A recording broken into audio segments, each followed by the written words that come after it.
भरत हुए तो भरत ने क्या देखा? भरत ने मन में सोचा कि मैं भी भजन करने जाऊं। मेरे पिताजी बड़े धर्मात्मा थे, भजन करने वन में जाते हैं। एक दामोदर कुंड के पास में जाकर के बैठे। वहां पर एक नदी में क्या देखा? एक गर्भवती हिरनी को नदी पार करते हुए देखा और सामने से शेर आ रहा था। तो उस हिरनी ने डर के बजाय बीच नदी में ही उस बच्चे को जन्म दे दिया। उस हिरनी के बच्चे ने आज उछलना कूदना पानी में ही शुरू कर दिया और उस हिरण के बच्चे को निकाल लेते हैं। कौन? भरत जी। अब उस हिरण के बच्चे से बड़ा प्रेम हो गया। वैसे तो 10 माला रोज करते थे, लेकिन आज भूल ही गए। आज तो उस हिरण के बच्चे से प्रेम हो गया। 16 माला करने वाले 5 माला पर आ गए। अब हिरण का बच्चा बीच में आ जाता है, पीठ खुजला देता है तो भूल जाते हैं, माला छूट जाती है। उस बच्चे से बहुत प्रेम हो गया। बड़ा सुंदर लगता है हिरण का बच्चा। इसलिए सुखदेव जी कहते हैं, प्रेम सबसे करो, ममता किसी से मत करो।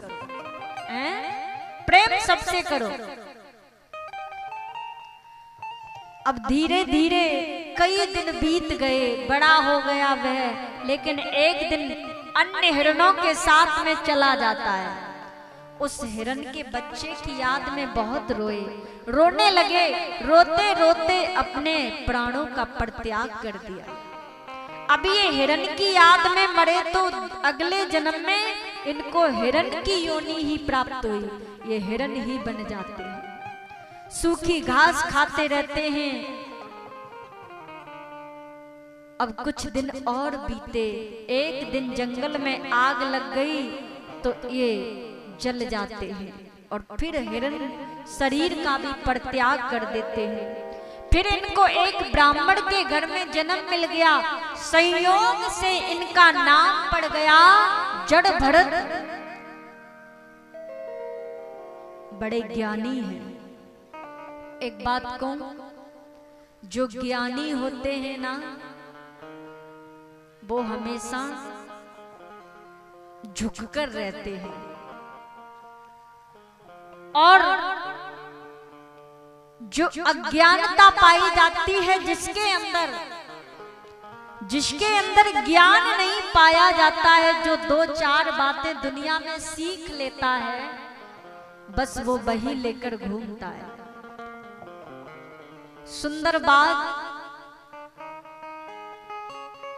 अरे झुकता वही है जिसमें जान और ज्ञान है, वरना अकड़ना तो मुर्दे की पहचान है। तो हमेशा ज्ञानी झुकता है। ये सुखदेव जी थे ना, इनसे कभी कोई कहता हमको कथा सुना दो तो हमेशा यही कहते ऋषियों से, मैं कुछ भी नहीं जानता और जितना जानता हूँ वो आप सबके सामने वितरित कर दूंगा। तो ज्ञानी आदमी हमेशा झुककर रहता है, वो सर्वश्रेष्ठता अपनी दिखाता नहीं है। अब ये बड़े ज्ञानी है जड़ भरत, ब्राह्मण के घर में जन्म मिल गया है, पूजा पाठ करना तो अब इनका धर्म है। धीरे धीरे बड़े हो गए। कहां जाना है, क्या करना है, क्या खाना है, कोई मतलब नहीं। एक ही बात जानते हैं, प्रभु का गान हृदय में रहता है। अब सुंदर बात,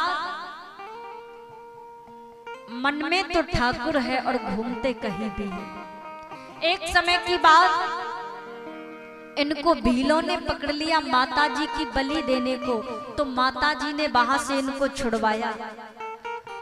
फिर कुछ दिन बीते, एक रहुगढ़ नाम का राजा आ रहा था।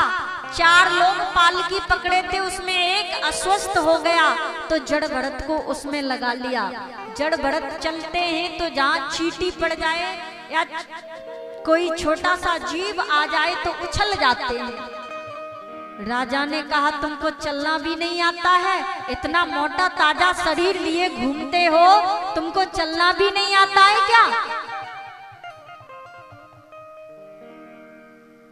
कुछ नहीं बोले, पता नहीं क्या क्या बोल दिया। अंत में उस पालकी को रख दिया तो जड़ भरत ने ऐसे ऐसे ऐसे ऐसे उपदेश किए मानो कि पूरा ग्रंथ बन जाए। राजा रहुगढ़ चरणों में गिर गया और कह दिया, पूछ लिया, आप एक बात बताओ, आप व्यास हैं या पराशर हैं या शक्ति हैं, आपको बताना पड़ेगा। कहा मैं कोई भी नहीं, सिर्फ मैं एक साधारण मानव हूं। हमारे इस राष्ट्र में 3 भरत हुए, उन्हीं भरत के कारण मेरे राष्ट्र का नाम भारत पड़ा है। एक जड़ भरत, एक शकुंतला जी वाले भरत और एक दशरथ नंदन भरत, 3 भरत हुए। दोनों हाथ उठा के बोली बाल कृष्ण लाल की जय।